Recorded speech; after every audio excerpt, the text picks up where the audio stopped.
Good afternoon, everyone.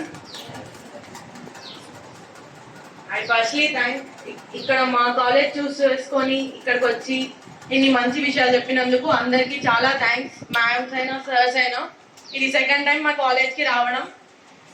ఇలా వచ్చి ఎవరు ఎక్కువ చెప్పారు, ఎందుకంటే ఈ ఏజ్ ఇంటర్ నుంచి డిగ్రీ అనేది ఒక అట్రాక్షన్ ఏజ్. ఎవరైనా అట్రాక్ట్ అవుతుంటారు,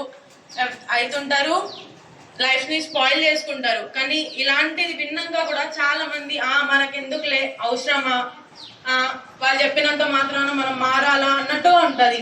అది కాదు కదా ఇంపార్టెంట్. మనకంటూ ఒక లైఫ్ లో ఒక గోల్ ఉండాలి. ఇక్కడ మేడం సార్స్ అందరు చెప్తుంటారు పేరెంట్స్ గురించి. తప్పు చేసేటప్పుడు ఒక్కసారి కూడా పేరెంట్స్ గుర్తుకు రావాలి. సో ఇక్కడ వచ్చి ప్రిన్సిపల్ మేడం కూడా ఇంకా చెప్పాలంటే ప్రిన్సిపల్ మేడం ఉండడం చాలా లక్కీ మన కాలేజ్కి. ఎందుకంటే ప్రతిదీ అబ్జర్వ్ చేసి ఇది తప్పు అని చెప్తాడు.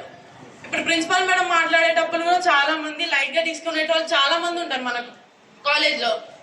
మళ్ళీ ఇక్కడికి వచ్చి చెప్పి వెళ్ళాక కూడా లైట్ తీసుకుంటారు. అలా తీసుకోవద్దు. ఎప్పుడైతే మనం లైఫ్ లో ఒక గోల్ ని పెట్టుకొని సక్సెస్ అవ్వడానికి ఏదో కష్టపడతామో అప్పుడే మనం లైఫ్ లో సక్సెస్ అవుతాం. థ్యాంక్స్ మ్యామ్, ఇక్కడికి వచ్చి షీటింగ్ గురించి మొత్తం చెప్పి అసలు ఎట్లా ఉండాలి, ఎస్పెషల్లీ అక్కడ ఒక అమ్మాయితో కూడా మా క్లాస్మేట్ తో చెప్పించారు. చాలా థ్యాంక్స్ ఎవ్రీవన్.